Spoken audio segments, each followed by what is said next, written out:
She is a passionate philosophy professor, fitness professional, and motivational speaker. She helps strengthen the body, but she also helps strengthen the mind. The mind? The mind. For well over a decade, she has led philosophy courses within the university system of Georgia. She leads group fitness classes in Atlanta, as well as leading one-on-one personal training sessions. Let's all squat wisely with Kristen Hester. So I launched this podcast back in June of 2017. And so far, I have been very fortunate to meet some awesome people. And I've had some amazing interviews. And some of the most amazing interviews, some of the most profound interviews, were the interviews that I did not plan or prepare for. Now, the majority of my interviews, of course, have been pre-planned. But every once in a while, life happens and schedules don't, mix like they should, and people forget appointments. Life happens. And when life happens, that is when I allow life to flow freely, because I really believe that things are meant to happen as they happen. So instead of fighting against it, I allow and I welcome whatever opportunities come from what goes against what I originally planned. And so for this week, leading into my release for the podcast for this week, I really didn't have, sense of who I wanted to, talk to. I didn't really have a particular topic. And I like for something to really resonate deep within. If I'm going to do a show by myself, even if I'm going to interview someone, it has to be something, a pull that I feel towards that topic or a pull that I feel towards that person. And leading into the release for this week, I just didn't have that. And so while I was out, it was, very random. I was running my errands like, we always do when we're out and about. And I said, you know what? I was opening up myself as soon as I knew that I really didn't have a feel for any topic or any particular person. I opened up myself to allow whoever I would come in contact with to be a part of this current episode that you're listening to. I had no idea who it was going to be. I just knew it was going to be some kind of random stranger. And when I got out of my car and I was walking into the grocery store, this really friendly voice got my attention. And immediately I knew she was going to be the person that I was going to have on the show for today. And I'm very excited about my interview with her. Though it was brief, I still feel like it was profound. I believe it was needful. And I believe that whoever listens, this podcast was intended for that person. Whether it's several people who check out this particular show or whether it's only, 2 or 3 people who listen. Whoever hears this message today, that is who it was intended for. So in advance, I thank you for your listening ear, and I ask that you come right back after this message. Get a world-class motivational speaker to your next event. Kristen Hester offers professional speaking services in Atlanta, Georgia, and beyond. To hire Kristen, visit www.kristenspeaks.com. Kristen. Guys, you are listening to the Squat Wisely podcast, and I have an impromptu interview with a young lady by the name of Melody Toomer. Here I am. I just finished my fitness class, and I was shopping, needed some coconut milk. I had on green, and Melody said, look, that's a sign because her book is green. And so she stopped me, and I'm going to check out her poetry, and I want her to bless us with some wisdom today. Melody, welcome. Hi, how you doing? I am well. Melody, tell us a little bit about your story. Tell us a little bit about how you developed this spoken word piece. Well, basically, I went through being raped and battered in my childhood. It was a trying time, but God got me through and He made me stronger. And because of it, I'm able to help other women and men that struggle from abuse. I'm trying to become a motivational speaker, so it's a good thing you put me on this radio station.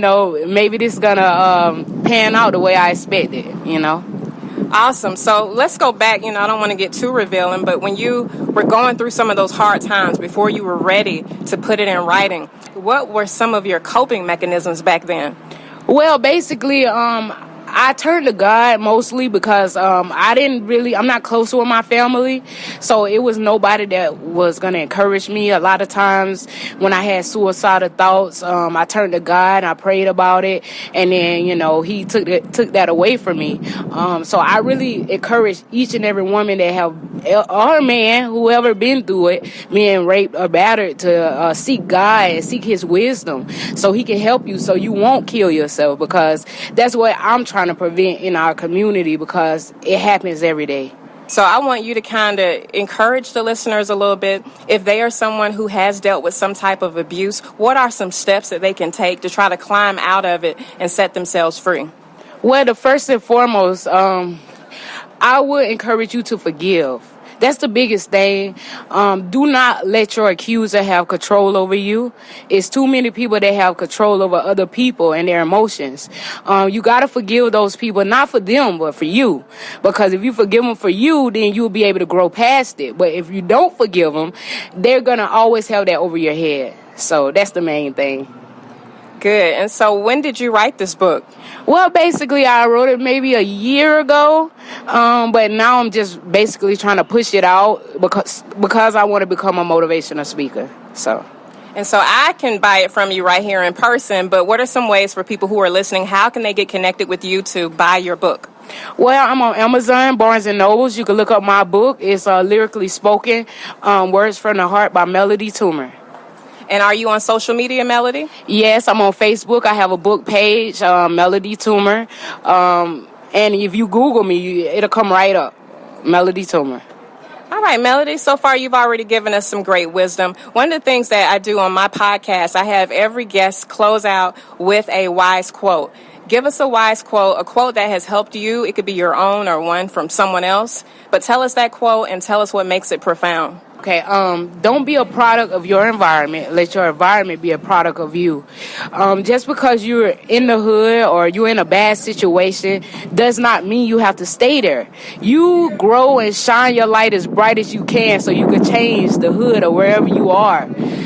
You're able to change it. Don't change yourself for other people. It's a lot of people basically trying to be like the crowd, trying to be popular. Don't be popular. Stand out. Be unique. Be yourself. And it don't matter if they laugh at you, because eventually they go take that laugh and it gonna be a frown, because they go see you prosper because you stayed the course and you stayed the person you were supposed to be and meant to be. Good. And now, without giving away too much, Melody, tell us a small piece from your book that you want us to make sure that we read, and tell us why that particular piece is important to you. It's a poem in my book called Behind This Smile. The reason I'm so attached to this poem is because it's about me. It's basically explaining me as a child and me growing up as a woman. Even though I grew up as a woman, I still have a lot of childish ways that I had to deal with, and a lot of grown people have that they have to, look in the mirror and check themselves. Because one thing about it, when I became a grown-up, I supposed to throw away childish ways, but a lot of people don't throw away their childish ways, and it come to their adulthood and they wonder why they can't have compassion for kids. You can't have compassion for kids because you're an adult in a child body, so that basically it in a nutshell. Well, thank you, Melody. I'm about to buy my copy, y'all, for $10 from Melody Toomer. It has been an honor having this impromptu interview with you today, and I hope great things for you. I see you soaring, and I really appreciate you taking the time to share your story, because it's going to help others heal. Yes, ma'am. Thank you so much for having me. I really enjoyed my talk with Melody Toomer, and I really hope that you enjoyed it as well. On my last episode, I talked about philosophy and my experience as an undergrad student taking philosophy, and how it was one of those classes that really encouraged me to pay attention to myself. Well, I have to admit something. Even though philosophy was one of those classes, I had another class that I took, a class in sociology. I only had to take one class of sociology. It was a basic intro to sociology. And after I released my last podcast, my mind went back to that class as well because I said, you know what? I didn't tell an entire truth because philosophy, though it did make me really examine my life and my actions and my choices, something else that was really profound was that short semester of intro to sociology. And I'm mentioning that for a reason. One of the assignments, and I still remember the title of my paper, I was required to write a paper about my interactions in society, how I behave when I am out and about in society. And I titled that paper, The Sociology of Me. And one of the things that I noticed, like it's been many years since I was an undergrad student, so I only have a few takeaways that stand out. And one of the things I remembered was the fact that, there was a lot of elevators that I had to get on. Georgia State is a big school. It was big back in the day and it's still very large today. And it's a large student body. So, when going in between classes, there are like crowds waiting on to get on the elevators in different buildings. Whenever we would go into the elevators, everybody's eyes would instantly look up, looking up at the numbers. No one would say really good morning. Every once in a while, it would be someone who would say hello or good morning. But for the most part, most people were very much not engaged with who was on the elevator. No one was paying anyone any attention other than for them to move out of their way so they could get off or to get on. Or to, maybe punch a number if they had easier access to punch the number. But other than that, for the most part, everyone was very isolated, very distant. And even when walking down the street, Atlanta, if you live in Atlanta, a lot of people sometimes compare, especially downtown Atlanta, I need to clarify, they compare it to like a little New York sometimes because it's a lot of action and people and it's just a lot going on in downtown Atlanta, street vendors and all kinds of stuff in downtown Atlanta. And even for all of that to be the case in this Southern Belle place, this Southern hospitality place, when you're in the city like that of Atlanta and you're around all of these people, no one really engages anyone on the street. Everyone looks away. So if someone's walking in your direction, you instantly look away. You instantly just go about your day. It's very little good morning engagement. You just don't have that as much as you would probably think in a city that's considered such, Southern hospitality. And so I put that into my paper, and I was really reminded of that after the episode, but even after I met with Melody. And it was interesting for me because had I not been open that day, I had already started my week being open for whoever I was going to meet. But let's say I was very happy about whoever I was going to interview, or let's say I was very pleased about my topic, I probably would have not perceived her voice as a friendly voice. I would have thought maybe she was annoying or I just would have been too hurried to notice or pay her any attention. And look at the missed opportunity that would have been. So I am very thankful for whatever the reason is that we connected. I'm thankful for that experience. And I'm thankful that I was engaged with society and the world around me, engaged enough and paying attention enough to have an opportunity for her poetry to enter my world. And so I have her book here. I have not read the book cover to cover. It is a collection of her poems, but I want to close the show out today live. This is my first time reading this poem. I asked her which piece in particular she wants us to really focus on purpose, because I wanted to read that particular piece live for the podcast today. And I'm going to give my live takeaway of what I feel for it. So she said the name of it, and you probably can hear me. Hopefully I'm still close enough to the mic because I'm going to go through her book now to find the poem that she mentioned. So you may hear the book or the pages as I'm going through it. But first and foremost, I already know I love the title where she said, Behind the Smile. And look, here it is, right here. All right, so I'm going to read this live. I've never read this. Now that I'm looking at it in her book, I realize I was saying the title wrong. So the title is actually Behind This Smile.